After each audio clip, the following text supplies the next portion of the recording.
So I want to talk about a topic that obviously I'm going to be biased towards, which is choosing the right agency. Obviously, I personally love Trellis. I think we're one of the best e-commerce and digital marketing strategy agencies in at least the US. But once again, biased. If you don't want to work with a bunch of hipsters with red beards and all that kind of jazz, Trellis might not be the best fit. And we ultimately want to make sure that every person we talk to is instilled with the skills to find the right agency for them.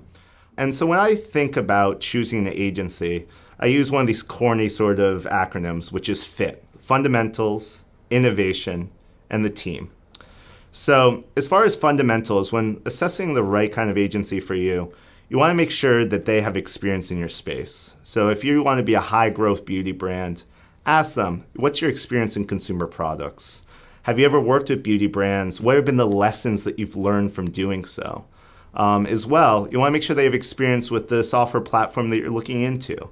If you're trying to do a Magento project and an agency only experiences in Shopify or perhaps WordPress, WooCommerce, that's probably a dangerous situation because no one wants to be the guinea pig. Of course, in order to get experience, an agency has to have a first guinea pig, but it doesn't have to be you. As well, make sure that they're unbiased at heart. Once again, while I'd love every single person to work with Trellis, over the years we found the right kind of fit. We stay within our niche and we know that we can execute and firmly stand behind the concept that we're the very best. So when you're talking to an agency, make sure they're not a bunch of yes men. Folks there saying, yes, this is possible. Yes, your ideas are so wonderful. Because if they're just trying to feed your ego, there's a reason why they're doing that. And when it comes to execute, you're going to find the pain of those kind of yes men. And finally, especially within software development, make sure that they have the credentials. Make sure they have the skills. So the fundamentals, for instance, in e-commerce should be that they're certified, that all their developers are folks that have deep experience. And once again, you're not going to become the guinea pig there.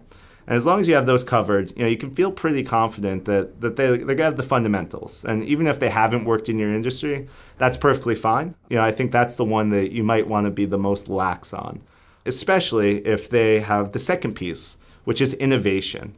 You want to work with someone that's not stuck in the past, but looking towards the future, both within the industry as well as their own agency. If they're complacent with sort of their agency and they haven't constantly sort of innovated, rebranded themselves, thought to be better, then that's probably an issue, and they're going to approach your business the same way. They should be constantly creating. They should be folks that are thought leaders. They should be doing goddamn videos like I am, trying to push the sort of the bleeding heart of the industry and push overall for the industry to be better, just as they will for the agency.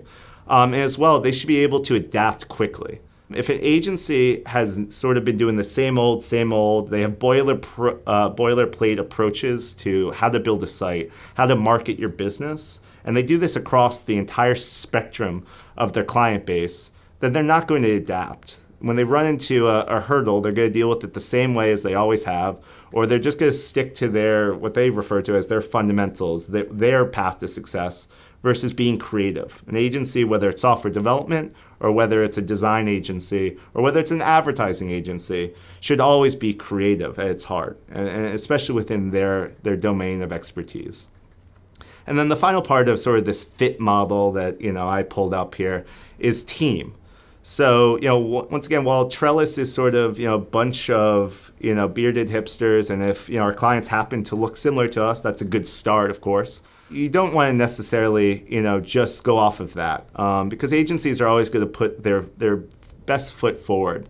And ultimately, you're going to have to work with them for a while. So the team always should be an extension of your own team. You should feel comfortable working with these people on a day-to-day basis. Make sure that they share similar philosophies to business so that you're not going to get into fights. But at the same time, you want to work with an agency that has a team that are equipped with the skill set and the experience to challenge your thought. And they should be comfortable in challenging you.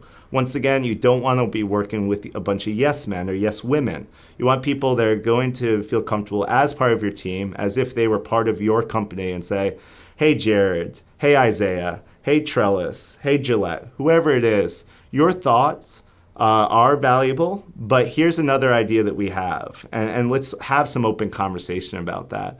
And if you can nail that down, you really are adding value to your team without actually having to add internal headcount. And finally, when it comes to the team, I'll use the analogy, and hopefully some of you have seen Shrek. But Donkey was always trying to peel back Shrek's layers. So when you first meet with someone, everyone's going to say their team is awesome, but peel back the layers, get to know what's sort of going in within that agency, and make sure that it's going to work in congruence with your team as well, and that it won't be sort of people fighting each other's ideas. You do a couple of these things, you make sure that there's a good fit, and you're going to be in pretty good hands. And by the way, if you want to work with Trellis, we think that we are a good fit for most folks.